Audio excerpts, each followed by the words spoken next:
bismillahi raxmaan raxiim waxa aan doonayaa qof kastoo soomaaliya oo karti leh oo istiraya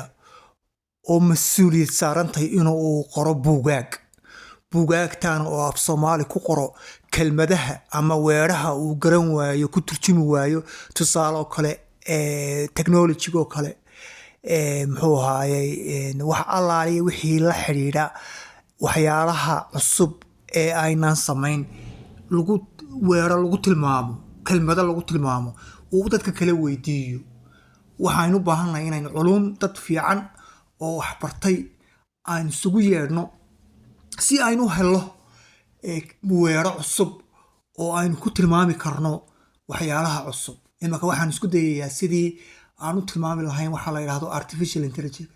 kelmad soomaaliya technologyga soomaali lagu sheego diblomaasiga soomaali lagu sheego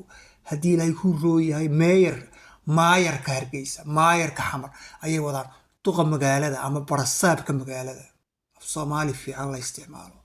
taas ayaynu wadnaa taasaynu baahannahay dadka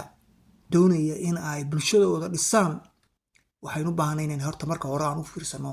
weeraha hadalka aynu isticmaalayno waayo hadalkeenu fikirkeenuna hadalkeenu bedela labada way isla socdaan waa inaynu u fiirsano weeraha aynu isticmaalayno waa inaynu carabka ka dayno demoqrasi iyo muxuu ahaayey waxyaalaha kale ee la isticmaalo qof baad ku odhanaysaa waad mahadsan tahay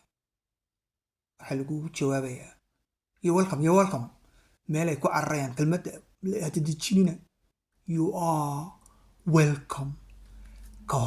xagga hore isku dhawaaqo ku dhacaya welcome xagga dambana you welcome maba garanayaan sida loo odhanayo haddana afkoodii hooyay kasii cararayaan adigaa mudan adaa mahadsan adigaa mudan baa lagu jawaabaa waxay odhanayaan abtiya waxaad ku tiraahdaa bye hooyo abtiya bye ku dheh adeera waxaad ku tiraahdaa adeera waxaad ku tiraahdaa bye waxaan ku dhaha may ceeb wey ciyaalkaa barina salaamu calaykum dheh ciyaal yararo soomaaliya oo ku dhashay muxuu ahaayey Finland iyo Ingiriiska ayaan wax u dhigayay iyagoo aan af soomaali aqoon bay yimaadeen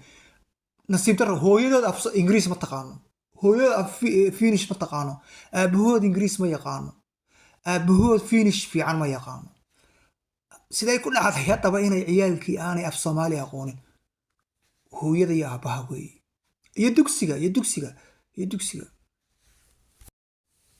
dugsiga waxaa lagala dagaalamayaa gaar ahaan ingiriiska oo kale waxaa lagala dagaalamaa dhaqanka ingiriisku dadka wuxuu ka gumaystaa dhaqanka haddii aan dhaqan kala leedahay haddaad diin kala leedahay haddaad af kale ku hadasho si dadban baa lagugu caaya toos ingiriisku dadka uguma yimaado xaggaa way ku fiican yihiin toos uguma imanayaan laakiin si kale kuu bahdilayaan si kale oo dadban bay kuu bahdilayaan ku xantaan inay isugaa soo raacaan toos kuuma imanayaan dad maaha toos kuugu imanaya laakiin si kale lagu bahdilaya marka qofkii ilmihii yaraayo ee soomaaliga ahaa islaantii jaahilada ahayd iyo ninkii jaahilka ahaa ee warka daawanayay ay dhaleen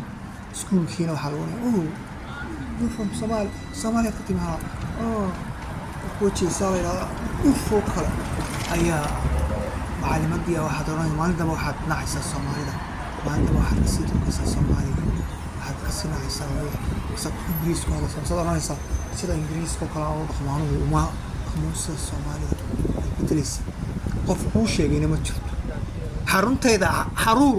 waxa ay samaysaa in ay ciyaalka kalsoonida ka dhisto haddii ciyaalka kalsoonida ka dhisto haddaan ciyaalka u sheegno isirkooda halkay ka yimaadeen taariikhdooda inay wax ahaan jireen kalsooniga waxay hadduu qof ku yidhahdo wuxuu ku oray adiguba taaduba way xun tahay hadday tayada xun tahay dhaqan kastoo adduunka ku jira wuxuu yahay bini aadamka wuxuu yahay weliba annaga kaayara idinka fiican taasuu idinkaga fiicay aan u sheeg ingiriis marka iyo holandiiska iyo fiinishka markaan u sheeg waxay yidhaha